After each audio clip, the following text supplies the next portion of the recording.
بسم اللہ الرحمن الرحیم الحمدللہ رب العالمین والصلاة والسلام علی سید الانبیاء والمرسلین اما بعد۔ ایک صاحب نے معلوم کیا ہے کہ فقہی کتابوں کے مطابق کان میں دوا ڈالنے سے روزہ ٹوٹ جاتا ہے، لیکن جدید طبی تحقیقات کی بنیاد پر یہ پتہ چلا ہے کہ کان کا دماغ سے یا حلق سے براہ راست کوئی تعلق نہیں ہے۔ اس کی وجہ سے بعض علماء کا یہ کہنا ہے کہ کان میں دوا ڈالنے سے روزہ نہیں ٹوٹتا ہے۔ اس کے بارے میں کیا حکم ہے؟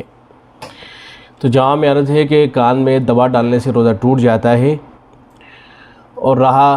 جدید تحقیق جو کچھ کہہ رہی ہے کہ کان کا دماغ سے کوئی تعلق نہیں ہے، لہذا کان میں جو دوا ڈالی جائے گی وہ دماغ تک نہیں پہنچے گی، تو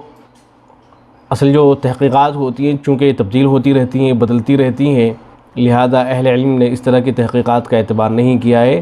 اور فتویٰ یہی ہے کہ کان میں دوا ڈالنے سے روزہ ٹوٹ جائے گا۔ اس حوالے سے جو فتاویٰ ہیں وہ آپ سماعت کر لیجئے۔ دارالعلوم دیوبند کا فتویٰ ہے،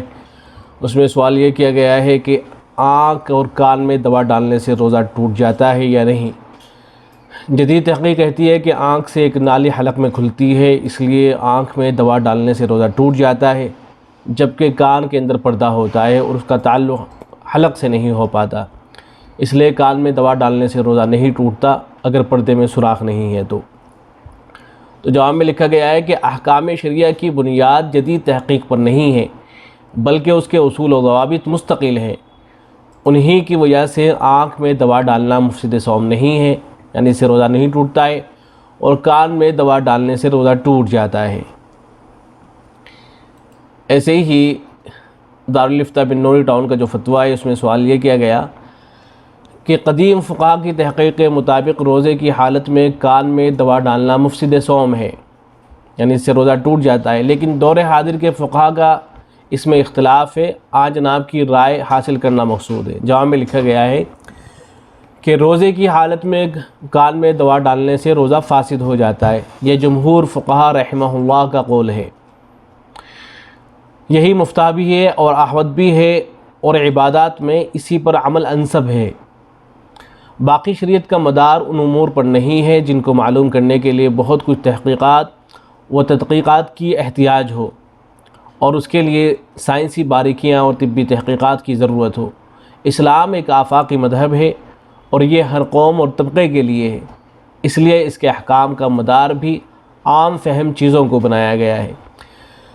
جیسے نماز روزے کے اوقات اور مہینے معلوم کرنے کے لیے شریعت نے علم فلکیات کی تحقیقات اور تدقیقات کا مکلف نہیں کیا، بلکہ یہ کہہ کر کہ ہم تو امی امت ہیں، روزوں کے لیے چاند کی رؤیت کو مدار بنایا، اور نمازوں کے لیے سورج کے طلوع و غروب اور اشیاء کے سائے کو مدار بنایا، اور یہ ایسے امور ہیں کہ ہر زمانے اور ہر معاشرے و مقام کے لوگوں کی ان تک بآسانی رسائی ہو سکتی ہے۔ اسی طرح قبلے کی تعین میں بھی سائنسی باریکیوں کے بجائے اندازے سے سمت قبلہ کی تعین کی ہے۔ اسی طرح روزے کے فساد اور عدم فساد کے بارے میں شریعت کے تقاضے کے مطابق ایسا معیار ہونا چاہیے جو طبی تحقیقات و تدقیقات کا محتاج نہ ہو۔ اگر ایسا نہ ہو تو اس میں اندیشہ ہے کہ اگر کسی زمانے میں پچھلی تحقیقات باطل ہو جائیں، جیسا کہ اس دور میں ہوا ہے، تو پھر ان پر مبنی احکام بھی بدلیں گے، اور اس سے بڑا حرف آتا ہے۔ اور حدیث میں ایک عام سا ضابطہ ہے، روزہ اس چیز سے ٹوٹتا ہے جو جسم میں داخل ہو، اس چیز سے نہیں جو جسم سے باہر آئے۔ مصنف عبدالرزاق جلد نمبر 4 صفحہ نمبر 208۔ اور خود چیزیں اس سے مستثنیٰ تھیں، انہیں مختلف جگہوں پر ذکر کر دیا گیا ہے، اور خود جو چیزیں اس سے مستثنیٰ تھیں انہیں مختلف جگہوں پر ذکر کر دیا گیا ہے۔ تو بہرحال یہ دارالفتہ بن نوری ٹاؤن کا فتویٰ ہے، اس کا حاصل بھی یہی ہے کہ کان میں اگر دوا ڈالی جا رہی ہے تو اس سے روزہ ٹوٹ جائے گا۔ ایسے ہی کتاب المسائل جلد نمبر 2 کے اندر ہے، صفحہ نمبر 164 ہے، لکھا ہے کہ ناک یا کان میں تیل ڈالنے سے روزہ ٹوٹ جاتا ہے مگر کفارہ واجب نہیں ہے۔ نوٹ: آج کل جدید تحقیق کے مطابق کان اور دماغ میں کوئی سوراخ نہیں ہے، اس لیے بعض مفتیان کرام نے کان میں دوا ڈالنے کو غیر مفطر قرار دیا ہے، یعنی بعض علماء کی رائے، مفتیان کرام کی رائے یہ ہے کہ روزہ اس سے نہیں ٹوٹے گا، لیکن قدیم فقہاء کی محتاط رائے وہی ہے جو اوپر درج ہوئی، اور اسی پر فتویٰ بھی ہے، یعنی روزہ ٹوٹ جائے گا۔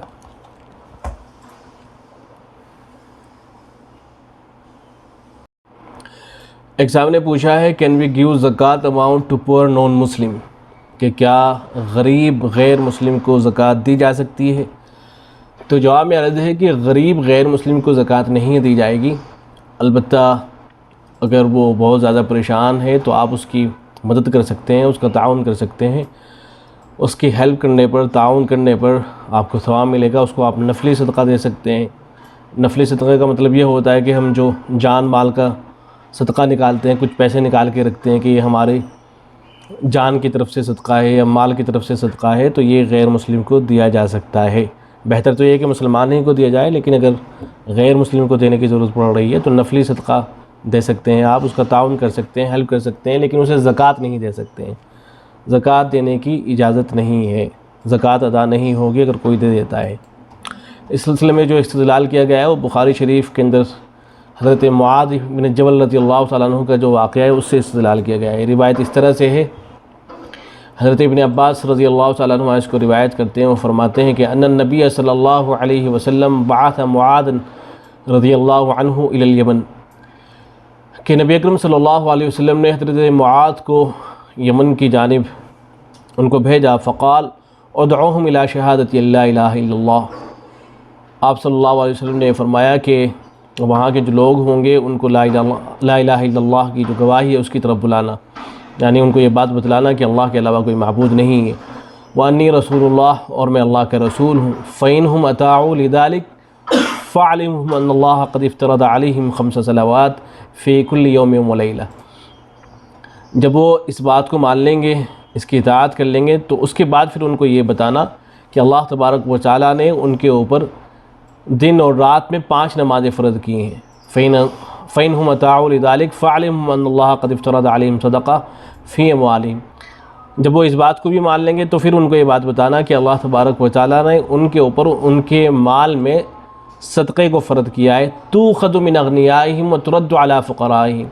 جو ان کے مالداروں سے لیا جائے گا اور ان کے فقراء کو لوٹا دیا جائے گا، مالداروں سے لے کے ان کے غریبوں کو واپس کر دیا جائے گا۔ تو اس حدیث کے اندر یہ ہے کہ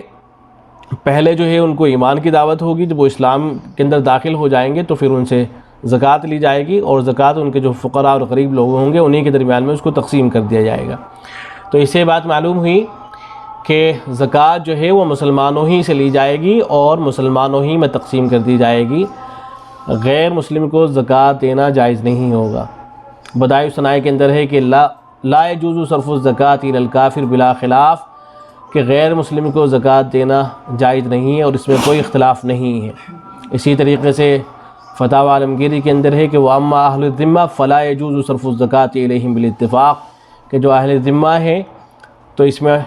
اتفاق ہے کہ ان کو زکوٰۃ نہیں دی جائے گی۔ تو بہرحال حاصل یہ ہے کہ جو غیر مسلم ہے ان کو زکوٰۃ نہیں دی جائے گی، زکوٰۃ ادا نہیں ہوگی۔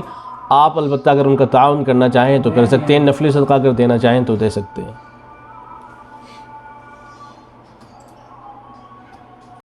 ایک صاحب نے پوچھا ہے کہ والد صاحب کی طرف سے پاکٹ منی کے نام سے ہر مہینے بچے کے اکاؤنٹ میں کچھ رقم جمع کرائی جاتی ہے، اب یہ رقم نصاب کو پہنچ گئی ہے تو کیا اس پر زکوٰۃ واجب ہوگی؟ جواب میں عرض ہے کہ اس کے اوپر زکوٰۃ واجب نہیں ہوگی، اس لیے کہ اگر یہ بات سچ ہے کہ بچہ ابھی بالغ نہیں ہوا ہے، اس لیے کہ نابالغ کے اوپر زکوٰۃ واجب نہیں ہے۔ فتاویٰ دیکھیں، المسائل المہمہ کے اندر ہے، مسئلہ نمبر 57 کے تحت لکھا ہے کہ کسی آدمی نے اپنے نابالغ لڑکے کے نام سے بینک یا ڈاک خانے میں روپیہ جمع کیا اور وہ روپیہ اسی نابالغ کی ملک ہے،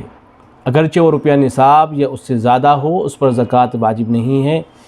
کیونکہ وجوب زکوٰۃ کے لیے بالغ ہونا ضروری ہے۔ اسی طریقے سے فتاویٰ دارالعلوم دیوبند میں ہے، فتاویٰ دارالعلوم دیوبند کی جلد نمبر 6 ہے، صفحہ نمبر ہے 47۔ سوال کیا گیا ہے کہ نابالغ کے مال میں زکوٰۃ واجب ہے یا نہیں؟ جواب میں لکھا گیا ہے، عربی عبارتیں لکھی گئی ہیں، وشرط افطرادها عقل وبلوغ واسلام الی آخرہ، پھر لکھا ہے کہ عبارات مرقومہ سے واضح ہے کہ نابالغ شرعی کے مال میں زکوٰۃ واجب نہیں ہے، اور نصوص سے صبی کا غیر مکلف ہونا اور مرفوع القلم ہونا ثابت ہے۔ یعنی نصوص سے، قرآن و سنت سے یہ بات ثابت ہے کہ جو بچہ ہے وہ غیر مکلف ہے، شرعی احکامات کا مکلف وہ نہیں ہے، اور مرفوع القلم ہے، یعنی اسے حساب و کتاب نہیں ہوگا۔ نبی اکرم صلی اللہ علیہ وسلم نے فرمایا کہ رفع القلم عن ثلاثۃ، کہ 3 لوگوں سے قلم کو اٹھا لیا گیا ہے، ان میں سے ایک وہ شخص ہے جو سو رہا ہے یہاں تک کہ وہ بیدار ہو جائے، بچہ ہے یہاں تک کہ وہ بالغ ہو جائے، اور پاگل و مجنون ہے یہاں تک کہ وہ ٹھیک ہو جائے۔ آگے لکھا ہے کہ اور عدم وجوب صلاۃ و صیام و حج وغیرہ جملہ عبادات نابالغ بھی دلیل عدم وجوب زکوٰۃ کی ہیں اس پر، یعنی نماز وغیرہ بھی بچے کے اوپر چونکہ فرض نہیں ہے، تو اس سے بھی یہ پتہ چلتا ہے کہ اس کے اوپر زکوٰۃ واجب نہیں ہے۔ تو حاصل یہ کہ نابالغ کا جو مال ہے، اگر اس کے اکاؤنٹ میں کچھ پیسے وغیرہ ڈلائے گئے ہیں تو اس کے اوپر زکوٰۃ واجب نہیں ہوگی۔